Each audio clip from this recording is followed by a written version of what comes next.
Well, welcome everyone to So You Want to Be a Nonprofit. My name is Nancy Champlin. I use she and her pronouns, and I'm the executive director at Southeast Uplift. And for those of you who are new to Southeast Uplift, we collaborate with the Southeast Portland community to build informed, inclusive, and participatory neighborhoods that support our social and ecological well-being. We also joyfully support Northeast neighborhoods that are south of I-84. Here at Southeast Uplift, we envision a more resilient future for our communities where everyone feels and is welcome, interconnected, and empowered with the resources needed to advocate for change on the issues that impact their lives. Before I jump in to introduce you to one of our most valuable resources here in the Pacific Northwest, and then the nonprofit community, just a few housekeeping notes. This webinar is being recorded. All registrants will see a copy of this link next week when it's available. I invite you to take a moment to put your name, pronouns, and the name of your organization, if that's applicable, in the chat. And if you have a question during tonight's presentation, just feel free to raise your hand or drop your question in the chat, and we'll get to them as we go along. We have allocated a generous 90 minutes for this training, so that should allow us to completely exhaust any questions that you might have. So feel free, don't be shy to speak up. And without further ado, I am pleased to introduce you to tonight's trainer, David Atkin. David is the founder and director of the Center for Nonprofit Law. He has been deeply involved in the nonprofit sector for over 40 years and has worked with thousands of nonprofit organizations. David is a recognized expert on nonprofit law, and he has helped coordinate the Oregon State Bar's continuing legal education seminars on advising nonprofit corporations. He also regularly gives specialized seminars for CPAs and other professionals who lead and advise nonprofit organizations. We are so grateful to have David with us tonight to demystify the pros and cons of becoming a nonprofit and to know when your group is ready to make the leap. David, welcome. Thank you so much. And I just wanted to just give a plug now. I absolutely love Southeast Uplift services and all the benefits and value it provides to the Portland neighborhoods that it serves. And it's a pleasure to be here. So just quickly to say it, I'm the senior attorney at the Center for Nonprofit Law. We've been serving nonprofits for over 30 years. We are the law firm for well over 1,000 nonprofits all over the country. And we have helped over 3,000 nonprofits get up and running and trained their boards and gotten their tax exempt status over these many years, as well as helped literally over 100 nonprofits form fiscal sponsorship programs with the fiscal sponsor agreements and all the information and details they need to do it successfully. And it's an area I'm very interested in making sure tonight you get all your questions answered. So one of the things I want to ask again, just like Nancy said, is please flag me down. This is a discussion. I want to make a short presentation, but then I would really love to move forward with your questions and make sure that whatever you came to here to learn, that you do learn it while we're here. So don't be shy, flag me down when you have questions as we go along. I think that's better for you than waiting till the very end. Okay. So when someone wants to start a project or a group of people want to do something good in the world, they have a choice. The choice is starting their own nonprofit to do that, and all that involves. And then the other choice is becoming a fiscally sponsored organization and using the resources of another already well-established organization. Now, the fiscal sponsor world, I want to say for context, since many of you may have experience with this, is usually divided into two major common forms of fiscal sponsorship. And then there's some other less common forms. But the two common forms of fiscal sponsorship are what we call the project model of fiscal sponsorship and the grant or grantee model. When we use the word fiscal sponsor, what we mean is an organization that is already up, organized, functioning well, and has its own 501c3 tax exempt status. And it uses that tax exempt status to help groups that don't have that status yet. And the way they do it is they act to allow foundations to give grants to them, because foundations all have policies saying They want to make sure they only give money to groups with already 501c3 determination letters from the IRS.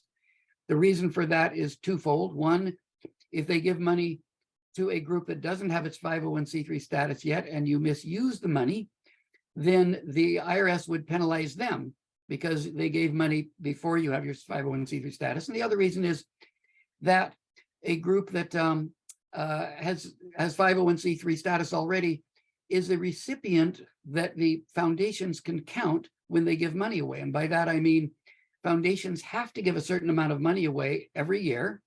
And if they fail to do so, then they're penalized by the IRS and they have to give the money away in qualifying distributions. And it's a qualifying distribution if they give the money away to a group that already has its 501c3 status. So they'll have policies saying they want to fund groups with that already have their 501c3 determination letter. That means that a fiscal sponsor satisfies that requirement. It can receive that grant on your behalf as an organization. And then that fiscal sponsor can turn around and use the money and give a grant to you. Because a fiscal sponsor is a public charity type of 501c3, not a private foundation, they operate by different rules. And so it's much easier for the foundation to find a public charity fiscal sponsor, give them the money with the agreement. They'll turn around and make that and administer that grant to your organization while you are not able to receive it directly. Similarly, the fiscal sponsor works for major donors. Someone who says, I love what you're doing. I want to give you a bunch of money, but I really want a guaranteed tax deduction for this big gift. And if you don't have fiscal sponsor, if you don't have your 501c3 status yet, you can't guarantee that. So you can direct a major donor to your fiscal sponsor. They can give the donation there. That fiscal sponsor then has the ability to guarantee their tax deduction and can turn around and use the money from that major donor to give a grant to you. Fiscal sponsors can also be used to receive all sorts of varieties of donations, large and small, not just foundations and major donors, but you can have membership drives and fundraising drives, and you can funnel all that money through your fiscal sponsor if you choose to do so. Now, the project model of fiscal sponsorship is when instead of having your own separate nonprofit that's incorporated, it's a separate legal entity, you become a project of that fiscal sponsoring. And subject to their board, if you have employees, they're employed by that fiscal sponsor. Their board is your board, and everything you own really belongs to your fiscal sponsor. And I just want to be clear, that's one of the models of fiscal sponsorship, and it's common. It's not the model that the Southeast Uplift uses. They use what we call the grantor-grantee model, the other common model. In the grantor-grantee model, the fiscal sponsor is not providing your board of directors, is not providing you with their legal entity status. If you have paid people, they're not employees of your fiscal sponsor in a grantor-grantee model. So those two models are very, very different. And with that in mind, then it's always important that both the fiscal sponsor and the sponsored organization are very clear about which model of fiscal sponsorship are you using, the project model or the grantor-grantee model. The grantor-grantee model is preferred by a lot of fiscal sponsors because if you're their project, they're liable for everything you do and every contract you sign and every event you hold. And if someone trips and gets hurt, they're the ones that get sued. If there are employees and there's an employment-related issue, they're the ones that get sued. So the project model carries a lot more liability for the fiscal sponsor. They're responsible for everything you do and every debt you accrue and every lawsuit you might have. And so the cost, the charge for being a project model fiscal sponsorship is generally on the kind of the open market is much, much higher than the charge for being a grantor-grantee model of fiscal sponsorship. With the grantor-grantee model, they are just a funder. And like any funder, they give you money. They have their own due diligence to make sure it's spent correctly, but they're not liable for what you do or lawsuits against you, and they're not the employers of your employees and the likes of that. So the grantor-grantee model is primarily what we're going to be talking about tonight.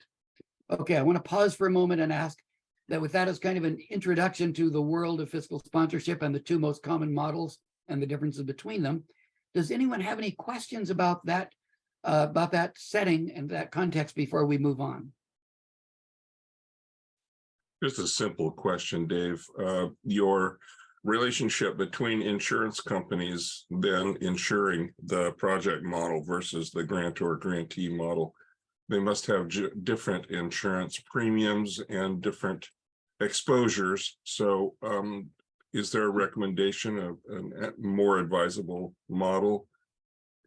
You know, out in the world, there's lots of organizations that specialize in doing the project model.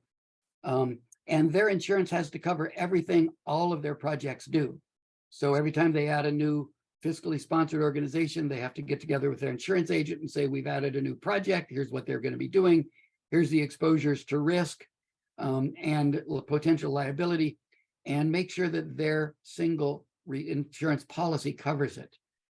For the grantor grantee model, generally then each organization will sooner or later have their own separate insurance policy, and it becomes part of the fiscal sponsor agreement, the FSA, between the fiscally sponsored organization and the sponsor as to how they're going to get insurance. So the fiscal sponsor could arrange for them to be additional insured on their policy. The fiscal sponsor could arrange to help them get their own insurance policy, or they could leave it entirely up to them. And that whole range of options has to be negotiated out.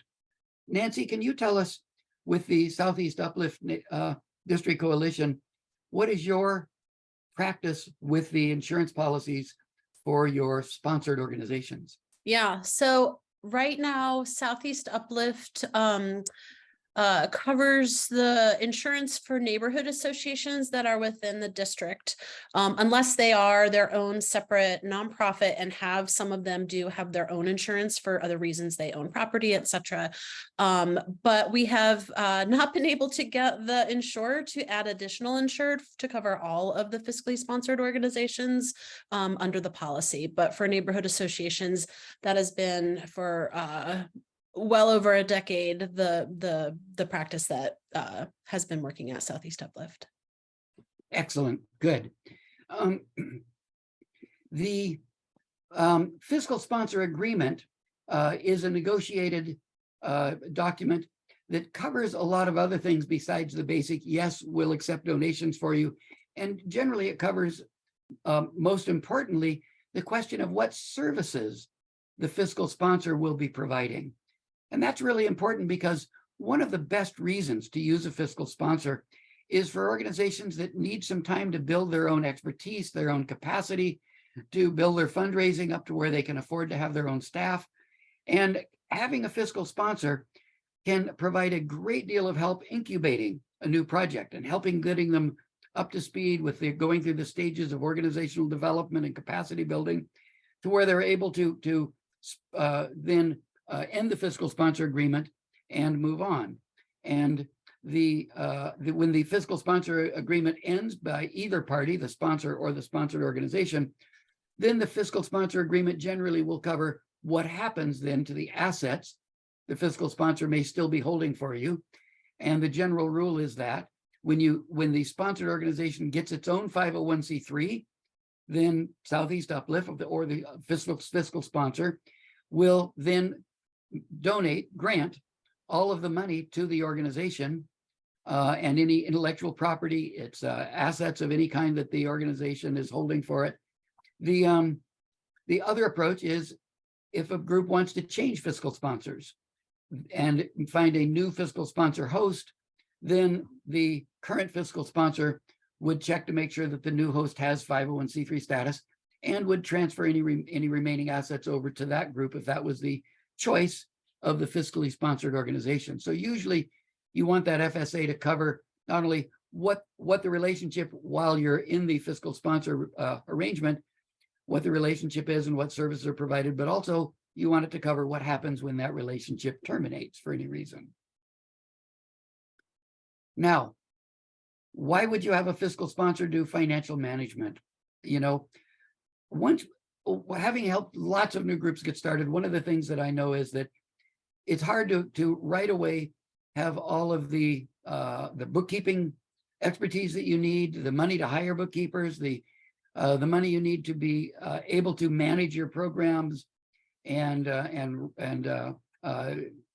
put yourself out there to get grants and the like. And so the fiscal sponsor agreement usually covers, are they going to be the ones that thank the donors and send out the donor acknowledgement receipts? Are they going to be the ones that review and assist in the fundraising, grant writing and things like that? So you would expect all of those kinds of things to be covered in that fiscal sponsor agreement that you've got with the sponsor on it. The general pattern is that for the amount that the organization charges depends on the services they'll provide. Just purely being a fiscal sponsor, which usually involves reviewing your grant application, since the grant will go to the sponsor and they'll be responsible to make sure that the reports and the like are submitted in a timely fashion. And just receiving major donors, donations, contributions, and then putting them into account, and on a periodic basis, whether it's monthly or more often, making grants to you from the fiscal sponsor into your account, or they may be even paying all your bills and managing your budgeting and things like that. So the charge that comes with the fiscal sponsor relationship depends on the level of services. The common fiscal sponsor agreement that is just purely saying that we'll receive money and then we'll turn around and give it to you as a grant. It's usually somewhere in the range around 7%, out kind of in the open market of fiscal sponsorship services. And then if they're going to be doing financial management, assistance with budgeting, paying bills, providing kind of front office services, assisting with your annual reporting, things like that, then that can go on up to 10, 12% for groups. And that again is part of what you negotiate out in the process of writing that fiscal sponsor agreement. So that fiscal sponsor agreement will lay out the responsibilities of both parties. And what are your duties to notify the fiscal sponsor of any fundraising you're going to do, any events that they might be receiving money from, major donors, contacts, so that they're aware of what you're doing and can assist as the fiscal sponsor in being ready to receive those grants, those donations, those major donor gifts and the like. Okay, quick pause for questions there. Anyone have any questions about the fiscal sponsor agreement?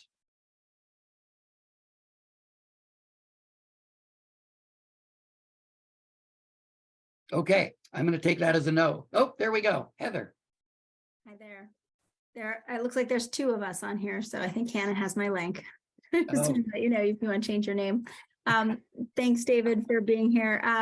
I was just wondering about, we have a project that is underneath the Richmond Neighborhood Association, which is fiscally sponsored by Southeast Uplift. So if we were to become our own nonprofit and we want to move whatever funds we have in our bank account, we need to get Richmond's okay on that, or we need to get Southeast Uplift's okay? Because I was told it was Richmond's okay. I just wanted to clarify that with you. Great question. So you're in a project model with them at the moment? Yes. And so you are their project. Everything about you, they own. Richmond, yes. Richmond Neighborhood Association, your money is in their account. Even if it's in a separate account for your project, it still has their EIN on it and they own it. And so, yes, as a project of theirs, you need to get their sign off for you to switch from being a project model of fiscal sponsorship, and you feel you're ready to now launch into becoming your own new nonprofit and change to a grant or grantee model with them or Southeast Uplift or anyone. And generally, your FSA, your fiscal sponsor agreement with Richmond Neighborhood Association, it's that's a project model FSA, and generally it will say either party can terminate, and here's what will happen: you find another fiscal sponsor, or you form your own 50 group and get 501c3 status. Well, it's a little tricky because we're a project, but it's still under, Southeast Uplift is still our fiscal sponsor of Richmond. Richmond isn't a nonprofit. Oh, got it. Okay, they're one of the neighborhood associations that's not separately incorporated. Yeah. So yeah, in that case, if they're not a legal entity themselves, they can't be your project model fiscal sponsor. I think they're a Um, legal entity, but they're just not a nonprofit.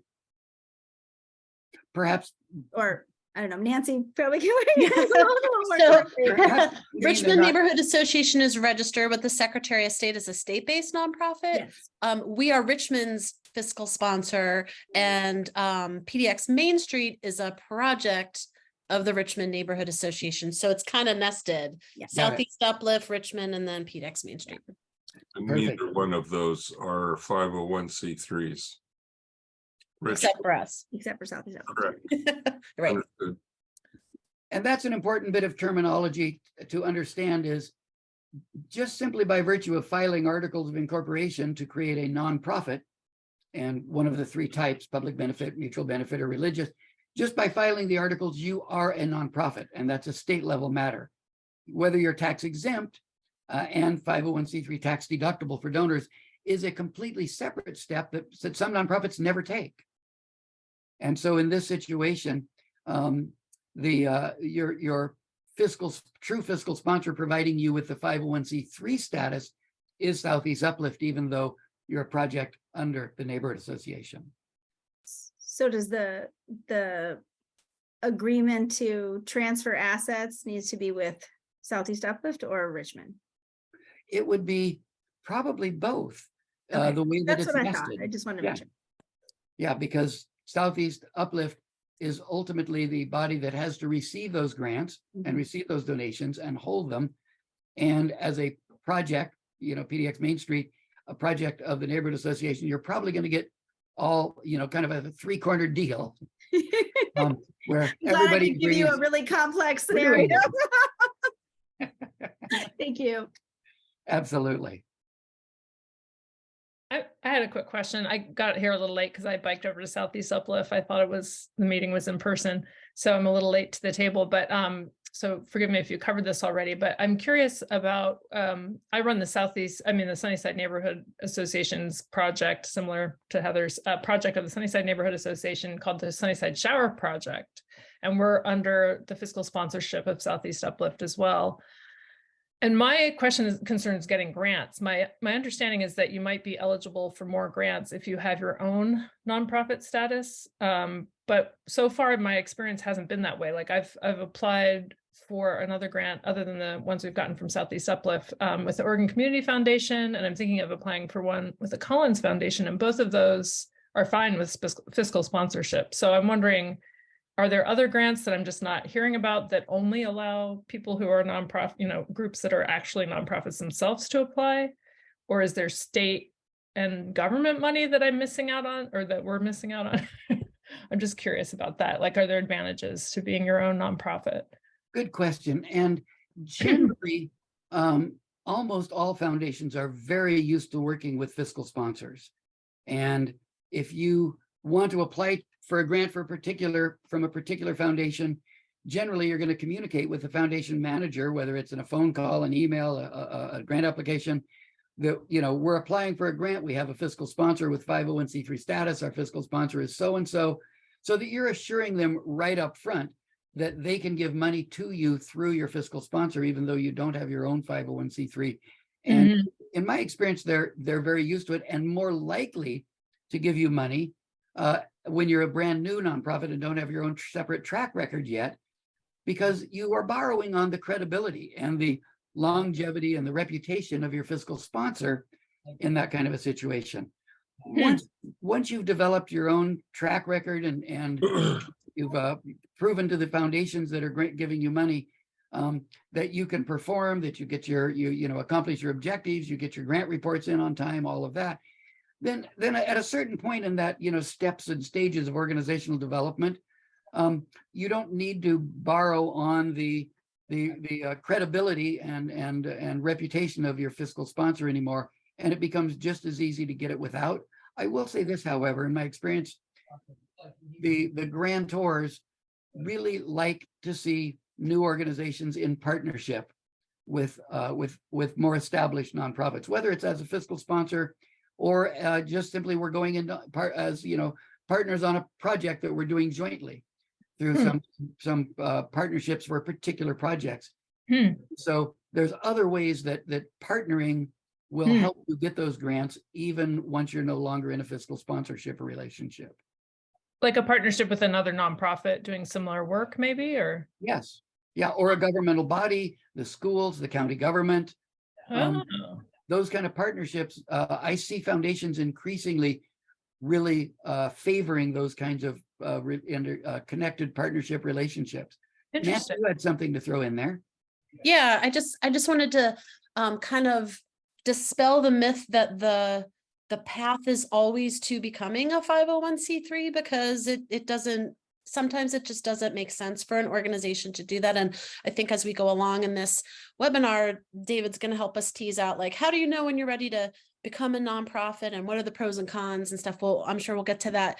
But I worked for 8 years for an organization that was over 30 years old, and it was fiscally sponsored and had no plans to become its own nonprofit. The services that we got from our fiscal sponsor just worked for the organization, and sort of the cost benefit analysis that we went through is, you know, for what the services that they were providing, we were the project model. So they provided all of our payroll and stuff. We would have had to have supported 2 separate staff and all of that. It was a lot of, it would have been a heavy lift on the organization that was really just a few people. So, that's I just wanted to dispel the myth. The path does not always have to be to become a nonprofit. There are often really smart reasons for saying this just works and let's just keep it this way. So I just want to say that.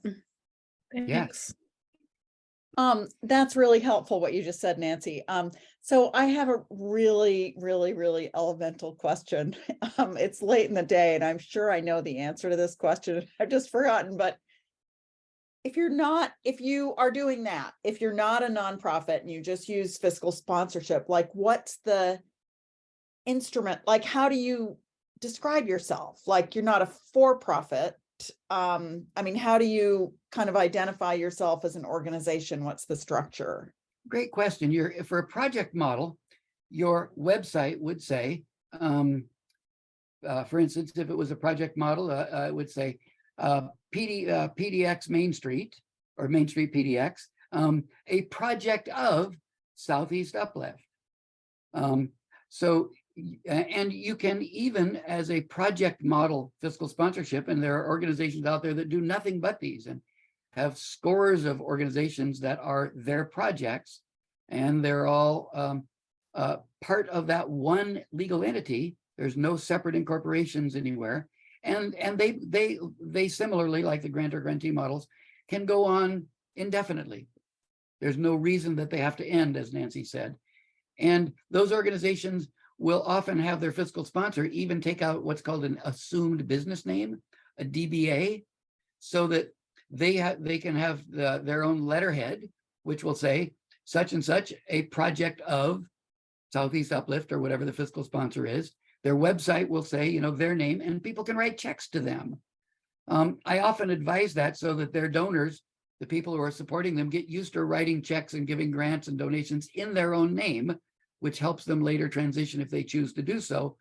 But the way to identify themselves is as a project of. Now, a organization in a grantor grantee model cannot say that.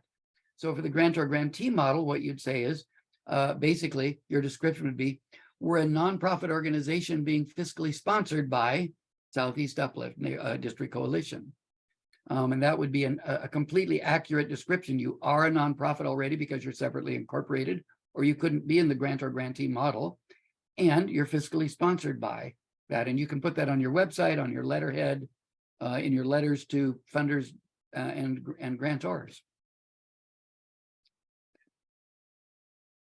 Any follow-up question on that, Sarah? Was that And Sarah, just so you know, what we kind of loosely refer to ourselves as a mutual aid project, because we're sort of some of the houseless folks that we serve also work as volunteers, and one of them gets a stipend. So that's kind of a loose definition. I don't know. Sometimes we just say organization.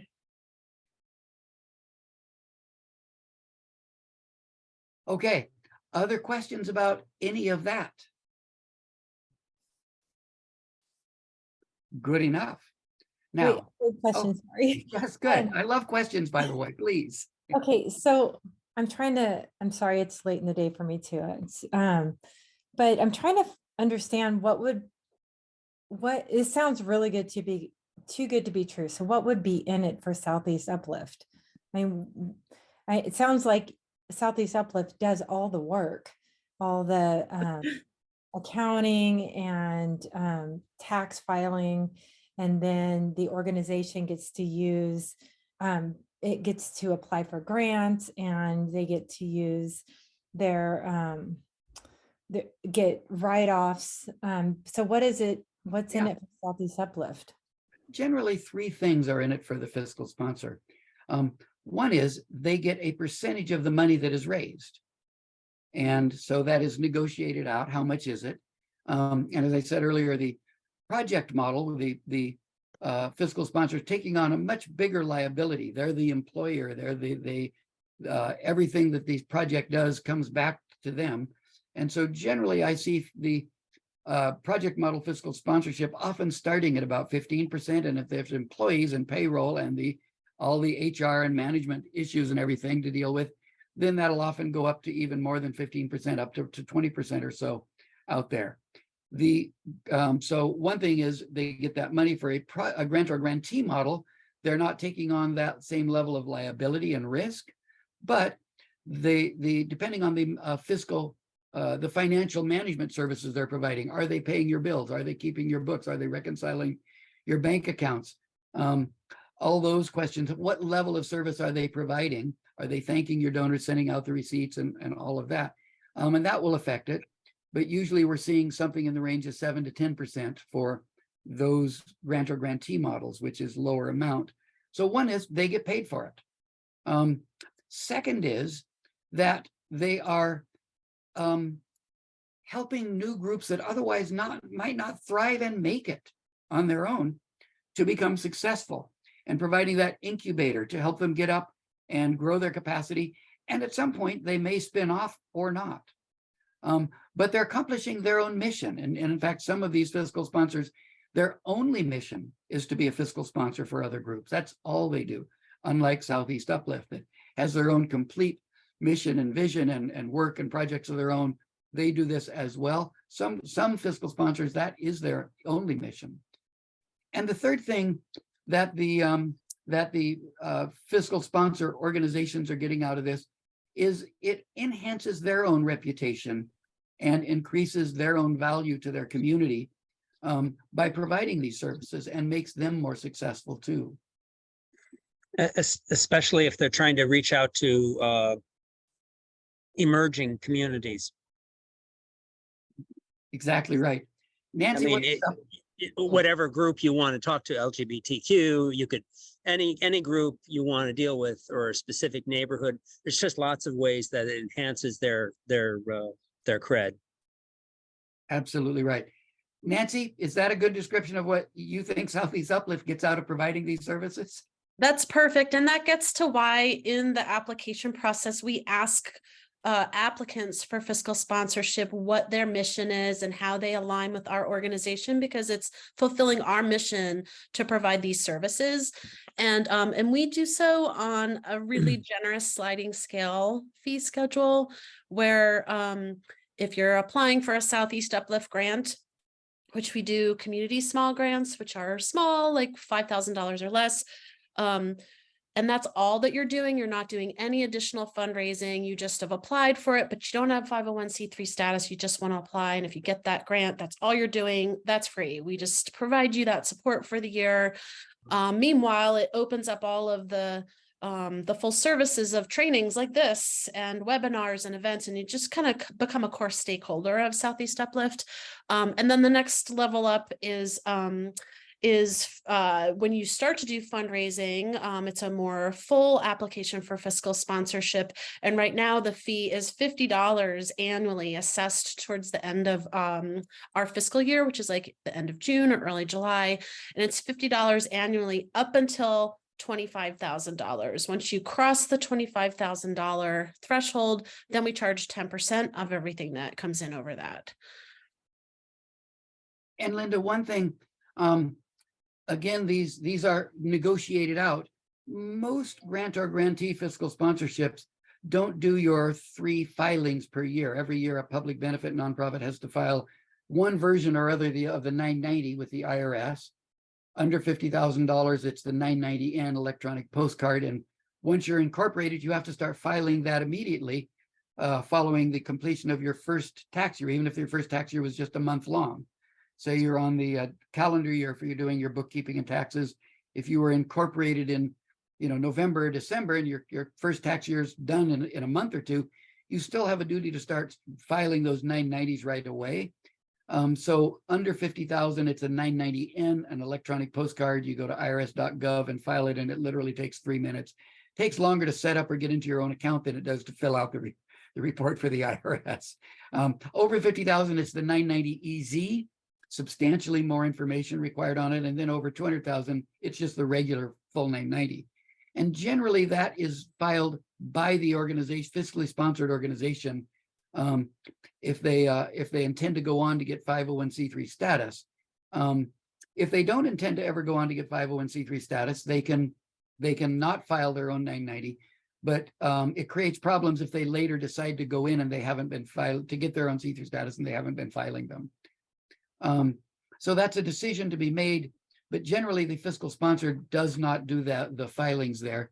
The second one would be, and I say that specific, especially for the grant or grantee model fiscal sponsorships, where really what you're doing is you're helping a group do their fundraising and get it together and pull things together while you're waiting that what is now about 8 to 10 months after you submit an application.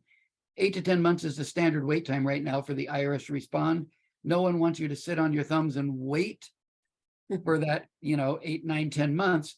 And so a lot of fiscal sponsorships are deliberately just to get you through that first year waiting period, in which case you definitely want to be filing those.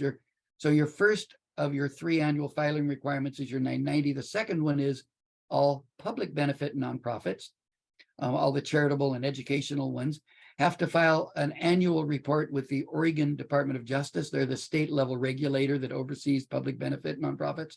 It's called the Form CT12, stands for Charities and Trusts, Form 12. And that's due at the same time as the 990 for all the groups on the calendar year. That's May 15th. Every year you have to file it.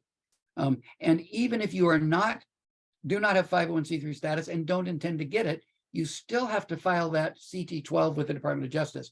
It's a requirement on the state level just by virtue of the fact you are a public benefit nonprofit. So you have to file that regardless of your intentions about getting your own tax exempt status. And then the third one is, and it's a fairly quick and easy form, but you still have to file it. And then the third one is your annual corporate renewal. And it's due every year on the anniversary of your initial incorporation date, kind of the birthday of the nonprofit corporation. And so those 3 usually are filed by the organization itself, not by the sponsor. But again, that's a negotiated item with whoever you choose as your fiscal sponsor. Okay, so if you never start, if you just stay under the fiscal sponsorship for 2, 3, 5 years, and I mean, my whole point is not to accumulate wealth or anything. It's just to be able to write off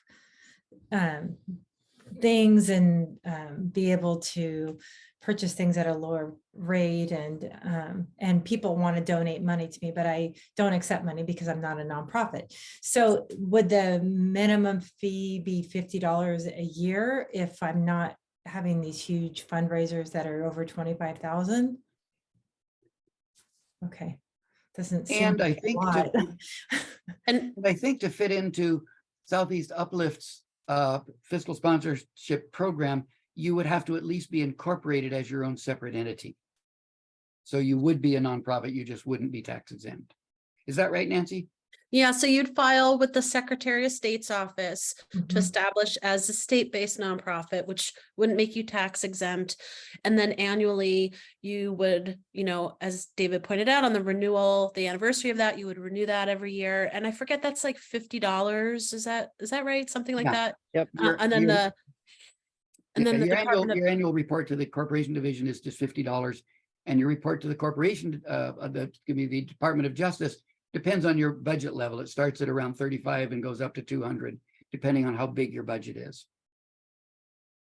and that you need to do, even if you become a 501c3, you're still going to need to do the Secretary of State and Department of Justice filings. You don't get a pass on doing them. Okay.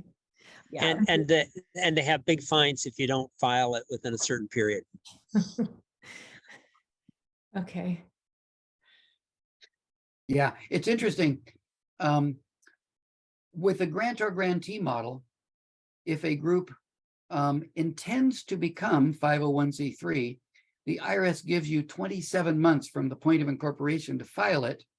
And if you file it within those 27 months and you pass all the IRS tests, what they call the organizational test and the operational test, and everything's being done right, then when you get your 501c3 status, the IRS makes it retroactive back to the first day you were incorporated, as long as everything was done correctly. So if you file before that 27-month deadline, little over 2 years, then you'll be treated as if you've always been 501c3, tax exempt, tax deductible for donors. If you decide you're never going to file, or at least not within the deadline, an application to be tax exempt, then you're treated as a taxable nonprofit. And at some point, the IRS is going to expect you to start filing ordinary corporate tax returns called the 1120, Form 1120, as taxable corporations do. Most nonprofits, even if they're not tax exempt from through the IRS, they usually don't have a great deal of money left at the end of the year. They mostly, especially new ones, spend the money that comes in pretty well. And so their tax debt, tax burden is fairly small, but it's one of the things to think about if you are in a grantor grantee model and you are a nonprofit and you don't get tax exempt status, the IRS treats you as a taxable nonprofit and will expect to see your corporate 1120 forms filed at some point, especially once you're after that 27-month deadline. Linda, how are we doing? That's a lot. I'm just dipping my toes into this. Yeah. I work a full-time job and I do all this after work. So it's just something people keep asking me, when are you going to start a nonprofit? And my accountant says, don't do it. And my friends keep asking me when I'm going to do it. So this sounded like a good way to get more information, both sides.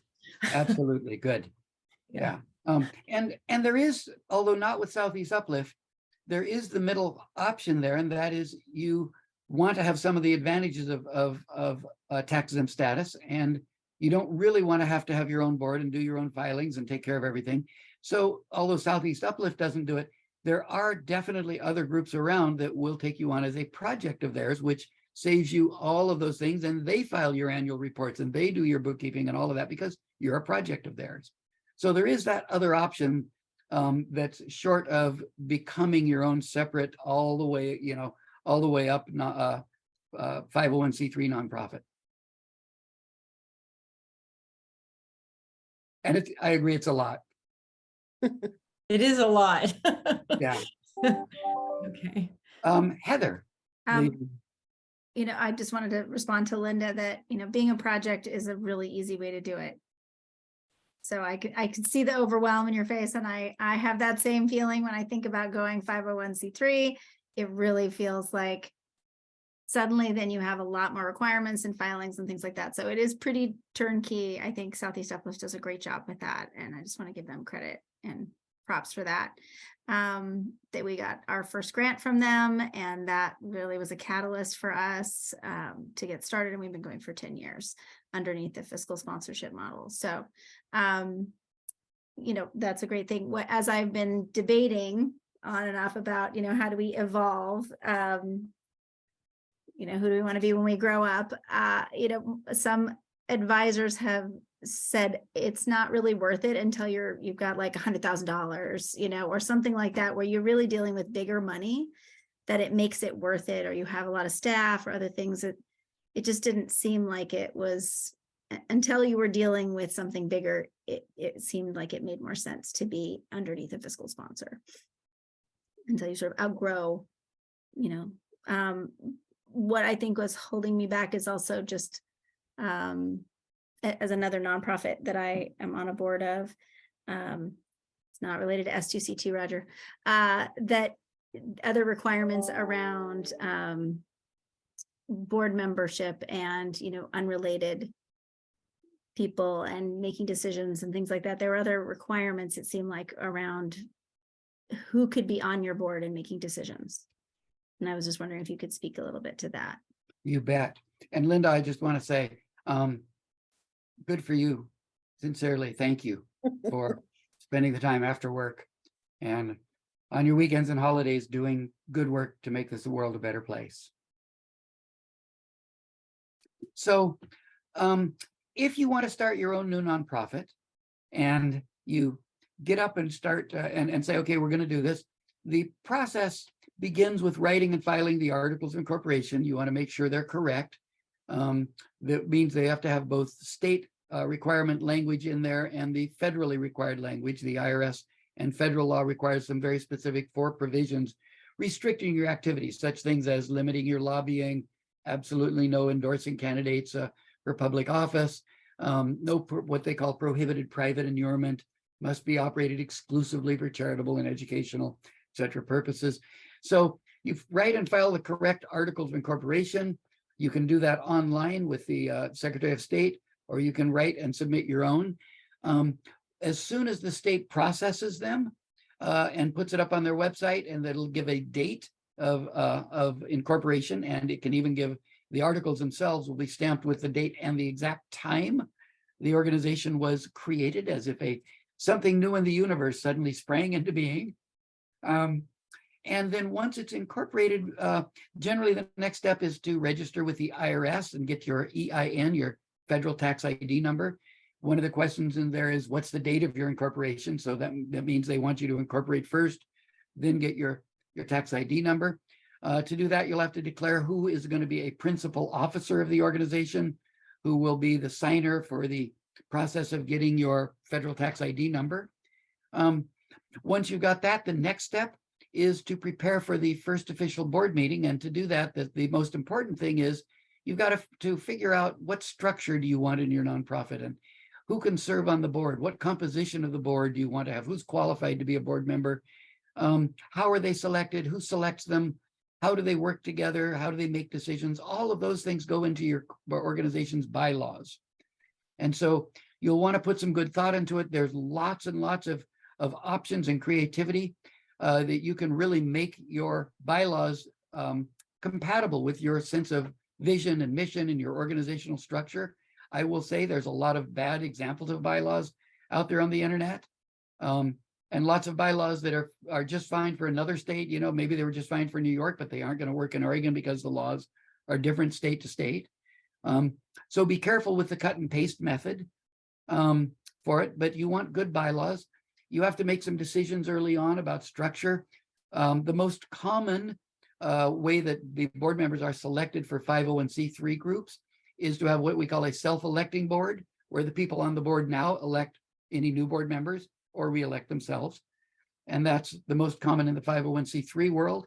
It's also, nonetheless, not rare to have membership organizations where there are people who are voting members of your group, and you have to get them together once a year, send out legal notices to the addresses they provide, and have an annual election to elect your board members. And so the voting members out there, maybe hundreds of them, however many you can attract, have the power to elect and remove your board members. That's much more common in some of the other types of nonprofits, the 501c6 trade associations, professional associations, the 501c7 social and recreational groups, dance clubs, hiking clubs. They generally always have voting members who elect their board. But the 501c3 world tends to have self-electing boards, which is simpler. You don't have to keep track of everybody's address, track them down, send out legal notices, get your quorum for membership meetings. And there's a little smoother if you're a self-electing board. There are other ways, however, that you can put into your bylaws. The You can give certain other organizations or agencies or officials the power of appointment to appoint one or more of your board members. You can have people who are there ex officio, meaning they are there because of the job they fill, the position they hold in the city government, in the county government, and in another nonprofit or whatever. And then you can even have what are called designated directors, where someone is in the articles designated to be a director for so long as they want to serve. So there's lots of things to work out in the bylaws, and you want to get them done. And once you're satisfied with your bylaws, the next step then is that first official board meeting, where you're expected to adopt your bylaws, elect your officers. You're expected to, if you haven't done so already, the banks are going to want to see the minutes of a board meeting authorizing an account at their bank and naming the signers. A motion authorizing your initial activities and initial expenses, a motion authorizing going in to get your 501c status from the IRS, if you're going to do that. So that first important board meeting, called the organizational meeting of a new corporation, then is that next step, and there's quite a bit that needs to be done for that. Once that meeting has been completed, then you can jump in and start doing the work of the organization. If you're going to be a fiscally sponsored organization, then at that meeting, if you're ready for it, the board would be reviewing and voting to approve and sign the fiscal sponsor agreement with Southeast Uplift or some other fiscal sponsor. So all of that would get done at that meeting, or as soon after as you can, to kind of launch the organization correctly. Once that meeting is done, then you are eligible, and not until then, to apply to register with the Oregon Department of Justice and get into their system, so that then you'll be filling in the annual and sending in the annual reports to the Oregon Department of Justice. But they'll want the signed copy of your bylaws showing the board did meet and vote to approve it, and that and who the board elected as officers and all those things. So you've finished that first official board meeting, register with the Department of Justice. And then if you are going to, and if you intend to do so, after you've had that first official board meeting, you're eligible, and not until then, you're eligible to apply to the IRS for 501c3 status, if you're going to do that. And if you do, then you've got that 8, 9, 10 month wait until the IRS processes it, and they'll often write, ask questions if they have any questions about your application, and then grant you that IRS determination letter.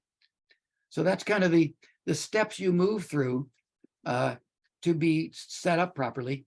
And if you're going to be fiscally sponsored by a group like Southeast Uplift as a grant or grantee model, you have to go through all of those steps: incorporate, get your EIN, design your bylaws, hold your first board meeting and adopt them. And then at that point, you approve your fiscal sponsor agreement, and you don't at that point need to go on. It's a choice.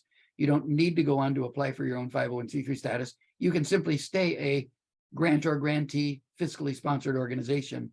As long as you've gone that far, you've done those steps first before you're eligible to be fiscally sponsored. Yes, Sarah.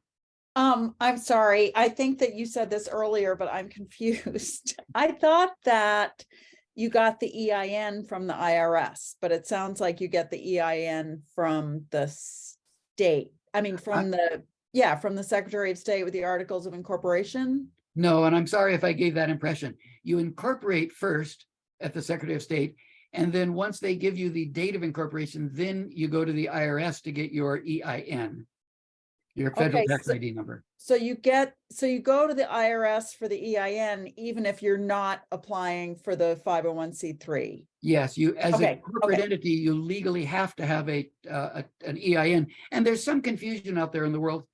Nonprofits that have tax exempt status, when they send you the receipt, they say, dear so-and-so, thank you for your donation of X amount on such and such a date. You did not receive any goods or services. And then they say you may take a tax deduction or a 501c3 organization, and they list their EIN. So a lot of people think that having an EIN means you're tax exempt, but it doesn't at all. It just means the IRS knows that there's a corporate entity by that name and that address out there. So you do have to get your federal EIN no matter what. You won't be allowed to even open bank accounts and deal with your reports or anything. But it doesn't mean that you necessarily have to go on to become tax exempt. Or even begin the paperwork for the tax exempt. Exactly right. tax. Okay, thank Yeah, you. You have to get the EIN from the IRS, but you don't, it doesn't mean that you intend to get your own 501c3. Okay, And for anybody out there who wants to get an EIN, just know that if you type into your browser, get my EIN or get an EIN or EIN, just that much, you'll be presented with a page full of scams that are going to charge you money to get you an EIN. And it takes you as much time and work to get an EIN through them as it does just to go to irs.gov and get it directly online. And I would just add to that same thing about your annual registry with the state. You will get a letter that looks very official every year that says, oh, you have to do this and you know, we'll do it for you. And it looks like it is the official letter, and they'll charge you another like $100 or $80 or something to do it. You don't have to do that. Yeah, Just it's pay so it easy to do online every your year. own. It's $100. It's not a big deal. Yeah. Yeah. And so for nonprofits, your annual renewal is just $50. Businesses have to pay 100, but don't let anybody fool you into thinking you have to pay someone to take care of that for you. So I have a quick question, because maybe this is kind of for Nancy actually, but so we don't have the EIN because the Sunnyside Neighborhood Association does? Is that why? Because we're a project of the Sunnyside Neighborhood Association? I mean, when I say we, Sunnyside Shower Project doesn't have an EIN. Okay. I also want to add, if you're really hungry for a conversation around bylaws, David's going to be back with us on Friday, June 16th with a Ask Me Anything Q&A on bylaws. So bring your questions. He will answer them. 90 minutes with David, a treasure trove of information. So I'm going to drop that in the chat if anyone's interested. I also just wanted to share a tip that when I started my own business, I had to go through all those steps, and it was very confusing about, you know, sort of order of operations. And I've helped a couple other people start that. It's very similar with nonprofit stuff too, at least at the very basics of all the things you have to do. And I've found that the most awesome way to organize for several people has been to make a spreadsheet and put down all of your key dates, your EIN, your business license, numbers, your inception date, all of those things, because they're going to come back and they're going to ask you for it, and you're not going to remember, when did I spend money or make a first action or something like that. So it's a really simple way to kind of keep all of your basics together. Yeah. And Thomas points out in the chat, don't lose the EIN. That's what I mean. You can Put it in the spreadsheet. you can call the IRS and wait a long time on hold, and then if you're an officer of the organization, you can get they'll tell you what your EIN is. But if you get 2 EINs, you really have to clear that up, or it causes endless troubles. Screws the IRS up royally if you have 2 EINs. So yes, that's exactly right, Thomas. Yeah, having had to clean that up, it can take years to actually clean that up. Oof. He's right. Okay. Yes, Autumn. Yeah, so curious, is it advantageous for nonprofits to consider filing their papers of incorporation in other states like Delaware that some of the for-profit companies do, or is it best to is there a requirement to stay in the state that you're providing services to? Great question. The answer is that there is absolutely no advantage in filing your articles in any other state. The corporate attorneys of the world flock to Delaware and a few other places for a variety of reasons. It turns out actually Delaware is so focused on their for-profit haven business that they really have not put much time and attention into the nonprofit statute, and it's really their nonprofit statutes are really pretty bad. It's the last place I'd want to go. Plus, if you are operating in Oregon as a nonprofit, you incorporate in any other state, then you have double the filing requirements every year, because you have to renew your corporate status in the state where you incorporated and check in with their state regulatory body, their attorney general or Department of Justice. And then because you're operating in Oregon, you have to also be registered in Oregon and renew that every year and file something, your CT12, with the Oregon Department of Justice. So it doubles your state filing requirements and you get nothing out of it. So there's definitely no reason to file in any other state. And the good news is Oregon is one of the states that adopted what's called the National Uniform Model Nonprofit Corporation Act. It's a very good piece of legislation. And then Oregon has doubled up and updated that and improved it from the national model.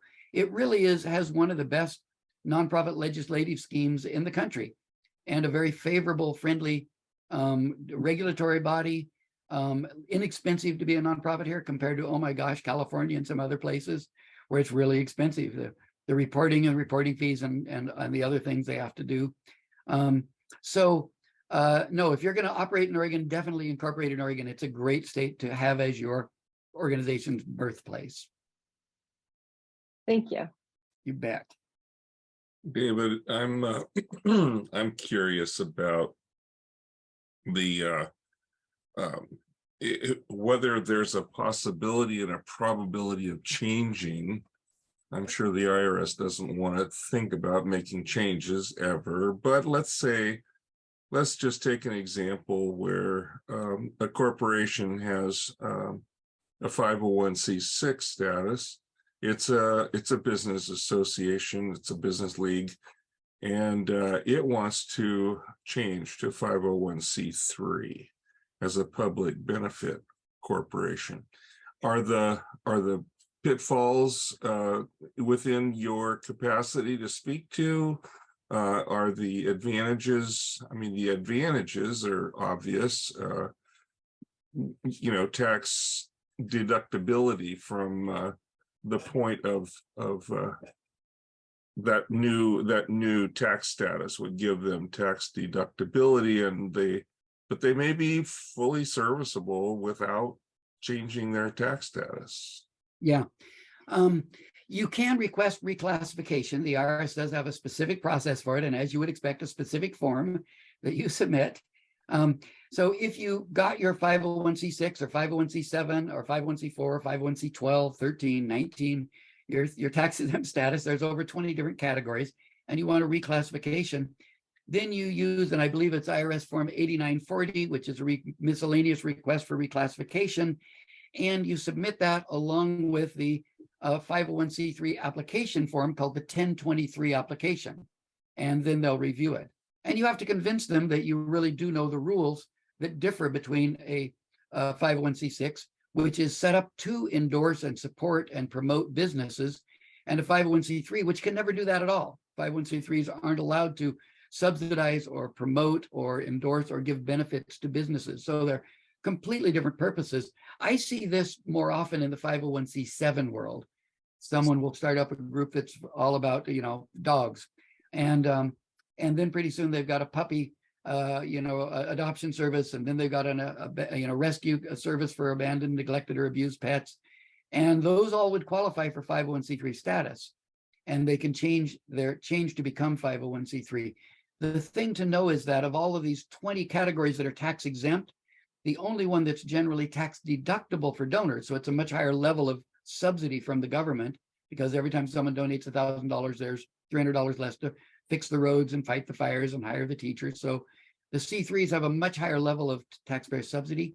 And the rule is they have to be operated, the law says, exclusively for 501c3 charitable, educational, scientific, religious, or literary purposes, exclusively.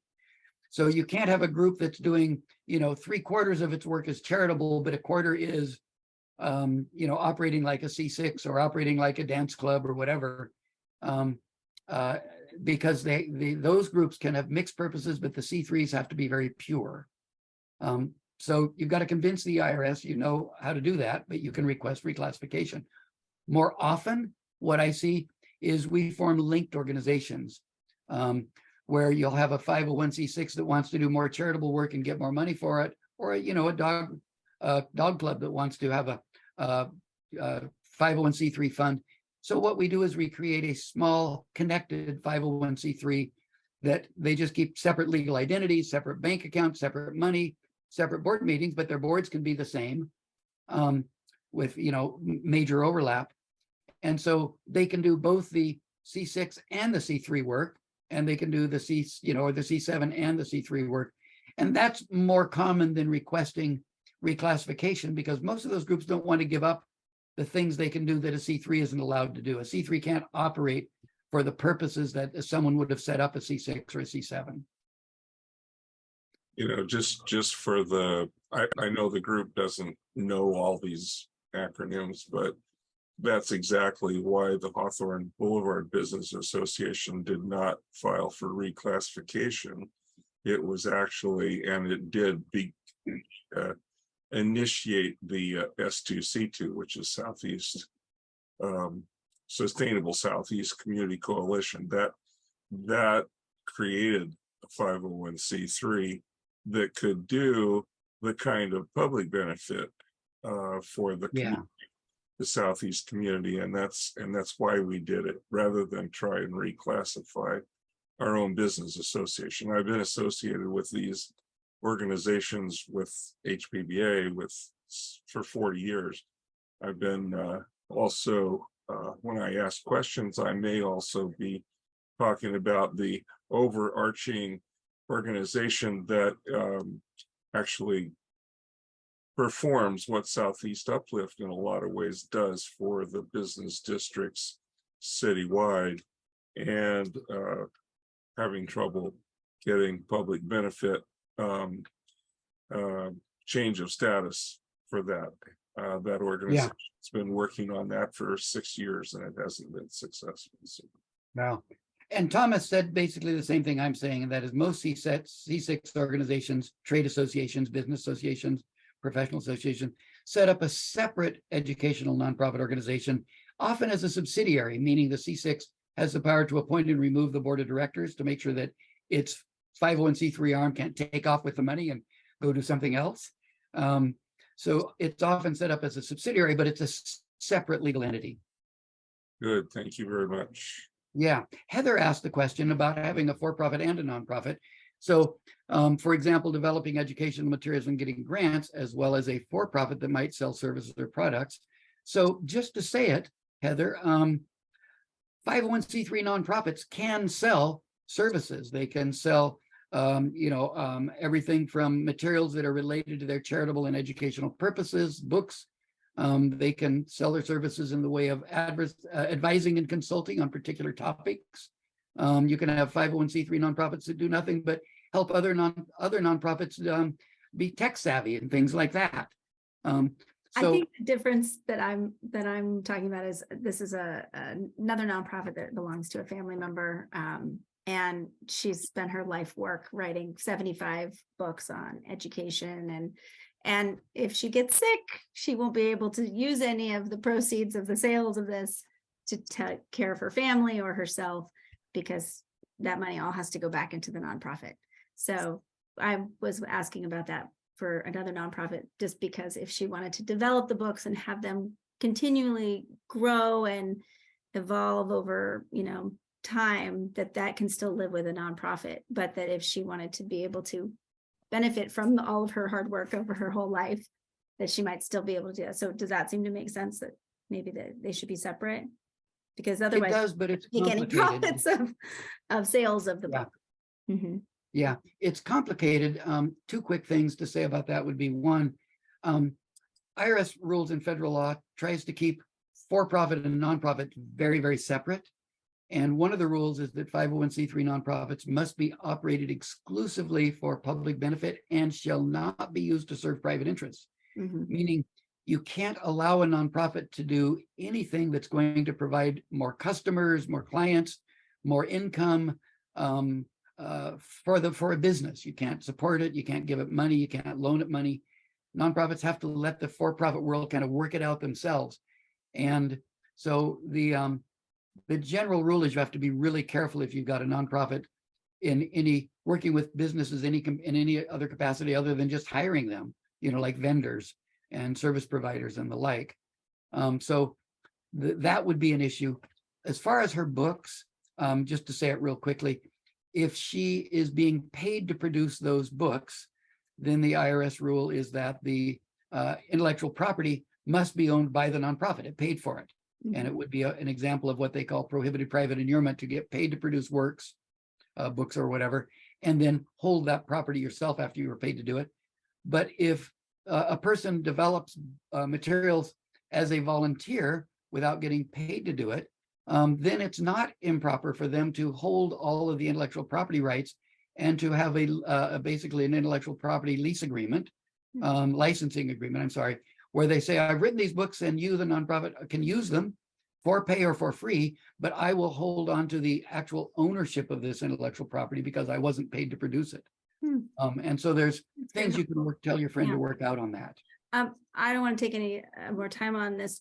It's not related to Oregon, but I did see that there are other sort of like nonprofit lawyers to the arts or other organizations where, you know, we might dig deeper on those legal questions at another time. Is that, did those exist in every state? There are certainly nonprofits that advocate for the arts. And there are lawyers that are specifically specialists in that. Like pro bono legal advice, I think is what you're just looking for. Yeah. Our law firm, the Center for Nonprofit Law, we work exclusively for nonprofits, and we work for hundreds of arts-oriented nonprofits. But only for Oregon, or? No, we work with them all over the country. Okay, thank Yeah. you. That's Sure. great. We may call you. Okay. Nancy, I think we need a 2-hour session. This is great. Okay, so the question then is, here's the steps for getting your nonprofit ready to be a grant or grantee, fiscally sponsored organization with Southeast Uplift or another group like them. You have to be completely set up, your own board and operating. One of the questions that was asked is about your board members. The state law minimum is 3 board members, but for a public charity style public benefit nonprofit corporation, everybody really wants to see you have 5 or more board members as a best practice. And again, it's just because of the nature of the public benefit purpose and all of that. If you have 3 board members, 2 is a quorum and can do anything they want. And the feeling is for funders, gee, 2 people's not a lot of eyes on the ball, making sure there's no corruption, misuse, things are done well. So the best practice that everyone hopes you'll have is 5 or more board members. Those board members don't have to be residents of Oregon just because you're an Oregon nonprofit. They don't even have to be US citizens. They don't have to be documented. You can have an Oregon nonprofit corporation with 5 people who are citizens of 5 different countries and no one in the United States. It's still just fine. You can, in your bylaws, specify certain requirements. A majority of the directors for an organization of people with a specific ethnic background, majority or all of the directors must be people who have, self-identify with ethnic ties to whether it's, people from the Philippines, Somalia, Germany, whatever. So you get to decide what's the composition of your board and what qualifications come on. But, if it's a women's organization, you can say that the majority or 2/3 or all must be people who identify as female, things like that. So you get to set up who's on your board, and in your bylaws, you declare either an exact number or range, and it's almost always better to have a range. So, not less than 5, not more than 15 board members, and you're fine as long as you're between those 2 numbers forever.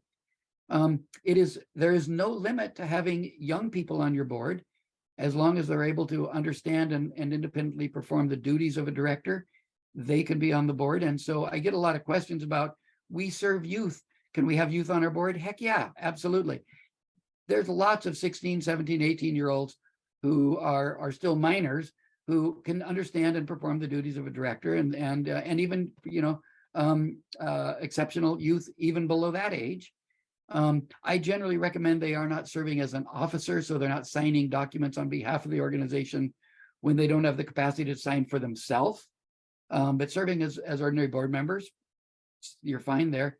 So you get to decide what the composition and what the qualifications are for your board members, how many, how long they serve, and all of that, and put it in your bylaws. And yes, Thomas is exactly right. Up until recently, you were required to have a president and secretary, and in a good move, we updated the Oregon Nonprofit Corporation Act to require there must also be a treasurer as well, and one person can't serve in all 3 positions. You must have at least 2 officers filling those positions. 2 people. Yeah, 2 persons. That's right. Yeah, must have at least 2 people filling those 3 required officer positions. Okay, so those are the steps that you would take to become your own separate new nonprofit and to qualify to be a fiscally sponsored organization through someone like Southeast Uplift. And the other question is, at what point do you decide to spin off and go it on your own? And there's where you have to just analyze, where are you in the stages of capacity building and organizational development? I do work with lots of groups that are all volunteers, and they struggle, frankly, to have their books done and their reports done, and to hold the organizational bank accounts and the reconciliations and the bank records and everything done on that. So someone mentioned, you should have at least $100,000 revenue coming in. Well, that's not a set rule. Lots of organizations intend to never hire anybody, to forever be all volunteer. We call the boards for those organizations working boards, because they tend not to only do just the governance, which is the board's job. The board members often then are also the staff people on the other side of the circle doing the work of the organization. So working boards. And as an organization gets more money and hires more staff, the board then tends to pull back into doing just governance and leave running the organization to the staff. So when in there are you ready to spin off? Really, it depends on what's your vision. Do you need staff to do the work? You probably better wait longer as a fiscally sponsored organization till you've got stable income flow and you can reliably pay your staff. And until you've developed the expertise and used a group like your Southeast Uplift as your fiscal sponsor to develop the expertise in order to be able to manage your own organization, apply for grants, and do the reporting and run an office and all of that. Nancy, you've had a lot of experience with your own fiscal sponsored organizations. When they ask you about spinning off to be independent, what do you tell them? I think the number one thing that we've seen when groups have made the leap and then are kind of wondering like, whoa, wait, hold on. That means we need to do our own bookkeeping now. That's a big thing. So make sure you've got someone lined up to help with that. And just, I think with the fiscal sponsor, you have someone whose eye is on the ball on all of those things, and an annual renewal process that reminds you of the filing with the Secretary of State, Department of Justice, someone that can help remind you about when the grant reports are due. And so there's just definitely a lot of that sort of technical support when, if you're emerging and some groups just have a lot of really super engaged people that are just ready to go. But if that infrastructure around things like bookkeeping, program management, tracking grants, and even fundraising, doing all of that development and board development and managing all those pieces, then, it can be a challenge. So be ready and use your fiscal sponsor as an incubator until you feel like your particular vision of your organization can be met on your own. Okay, Heather. Sorry, I'll be quick. Is there, in looking for fiscal sponsors for other things, it seems a little hard to find where do we go to find those potential fiscal sponsors? Southeast Uplift is here. That's wonderful. If you have bigger projects that maybe have a larger reach, maybe that might make sense. Or if you're, should you be looking at professional organizations that are more aligned with what, your entity wants to do? Or I was sort of not sure quite where to start. Yeah, and that's a really good question, and I find that a lot of fiscal sponsors, because they want their sponsored organizations to have missions that are in alignment with them, we often tend to find that there's a group that will be fiscal sponsors for arts organization, and another group that's a fiscal sponsor for environmental organizations, and another group that's a fiscal sponsor for human rights and social justice kind of organizations, because that's their missions, and they then sponsor organizations that do that kind of thing. How do you find them? You can do online searches, and Nancy says exactly, the Nonprofit Association of Oregon is a wonderful group that provides all kinds of information and resources for Oregon's nonprofits. And they can refer you to both consultants and experts and resources, as well as other organizations that might be able to help you out as fiscal sponsors. Great. Nancy. I just wanted to share a little anecdote from Adventures in Fiscal Sponsorship. We had an organization that realized that they, they had someone that they had hired as like the coordinator that was like their executive director. They were fiscally sponsored by Southeast Uplift. And they started to realize that they needed more of the project model. And so to David's point of working in collaboration and partnering with lots of groups, sometimes you can find a group that may have all that infrastructure and you're partnering with them and they would entertain being your fiscal sponsor. So in this case, this organization was part of a coalition, and they one of the organizations that was deeply part of that was part of their steering committee and everything, was willing to had a discussion on their board and was willing to take them under their wing and do that project model. And so when that happened, we transferred all of their assets over to that organization. They developed a fiscal sponsorship agreement with them. We transferred any grants that were in our name over to the new fiscal sponsorship under that new model. And so, sometimes it happens through the partnerships that you create. If there's an organization that has the capacity, you probably, if they've never done fiscal sponsorship before, they'd really want to talk to someone that is an expert on it, like some of them you might know, to provide some guidance on what would that contract look like? What is that process? What are the pitfalls to avoid so that they're doing it right? So that sometimes in this case, that was the perfect example of how it was someone within their living room. Yeah, that's a great example of how it can work out. You don't necessarily have to find a group whose mission is to be fiscal sponsor for a lot of groups, but rather a group that has a very shared mission willing to help you. Great. Okay, well, checking my notes here, have gone through everything that I wanted to make sure we covered today, and some great information from all of you sharing notes. Any last questions or comments that anyone wants to make? Thank you. This was great. I was wondering, is there a limit to how many fiscal sponsorships Southeast Uplift does per year? If we, it's some of them, we don't have a hard and fast limit. And some are just really kind of like we're their fiscal sponsor and they're very quiet. And so, right now we have over 30 organizations that we fiscally sponsor. And it ebbs and flows in terms of when they're active, what they're working on and stuff. And so if anyone's interested, I'm going to throw my email in the chat and I would be happy to do an introduction to Lindsay Johnson, who's our fiscal sponsorship manager. And she can send sort of our handbook, which is sort of like all the questions you might ask about how fiscal sponsorship works. And it's kind of in an FAQ style. And that's a great place to start to sort of get a sense if that might be something that you want to explore further. Okay. And when we're all done, I want to just plug some upcoming events that are coming up. So share them and hope to see some folks out to some fun events we've got coming up.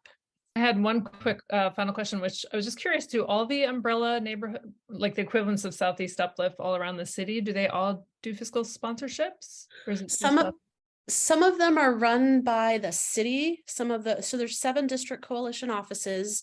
4 of them are independent nonprofits, and all of those do fiscal sponsorship. The ones that are run by the city, there's a different organization based out of Northeast Portland that offers some fiscal sponsorship services to those groups. So, but the nonprofit ones do. Fiscal sponsorship is not a service that the government provides. So, but isn't Southeast Uplift funded by the city? It's part of our funding. Oh, okay. I see. So yeah. There's funding coming from other places as well. Yeah. So other streams of funding for us is things like we have tenants in the building. We have a building that we make available for community events for that. The fiscal sponsorship program is another source of revenue for us, and any other grants that we get. Mhm, And just the general fundraising things. mhm. Cool, thanks. I'm just Yeah. curious. Well, Okay. I'll Nancy? just break the ice and thank you, David. This has been an eye opener, and with all the experience, the realm of what nonprofits can do for the service of the community is wonderful. And your being here and donating your time to help us, because every one of us knows of a nonprofit that probably needs some professional guidance and help. So I just want to thank you for taking the questions, and I probably will be back on your bylaws presentation, because I'm sure if it's as productive as this meeting was, we'll all learn a lot. Thank you. You are so welcome. Good. It's truly a pleasure and an honor to get to do anything I can to help. Okay, Nancy, tell us about the fun. All right, so this Friday, June 2nd, we're doing our annual grantee mixer. It's an event that's a celebration of the grantees that we have about 19 different organizations that received grants from us in this last year. It's just a really fun, casual outdoor event in our outdoor plaza. Food is provided, mocktails will be there. We'll have a free raffle, some live music. Come on over and spend an evening with us from 6 to 8 on Friday. I'm going to throw the address in the chat. We're at 35th and Southeast Main, over near the Hawthorne Fred Meyers. So love for folks to come out. And then David will be back again on June 16th. That's a Friday for the Ask Me Anything About bylaws. And then we have some nonprofit budgeting 101 and finances 101 that we'll be doing towards the end of June. If anyone in this group is not receiving our emails, you haven't signed up to get our emails, that's the best way to stay on top of all the different events and stuff. And there's more events that are just coming out every day. Staff are we're hitting that event season, right? So staff are planning 3 different community bike rides to see some of our grantees and to see community placemaking projects and art projects and stuff all throughout Southeast Portland. So it's going to be a great summer. Yay. Nancy, can you tell us what time the bylaws training is on the 16th? Yep, it's the same. It's 6 to 7:30. And that's a Friday? It is a Friday, yes. So feel free to be off camera doing a virtual cocktail if you have to. No one's judging. And you're going to get an attorney on Friday night at 6 o'clock to come argue us for hours. Wow, David, you must really love this stuff. It's true. Okay, well, thank you all for caring enough about nonprofits and the good they do in the world for coming here tonight, and keep up your good work.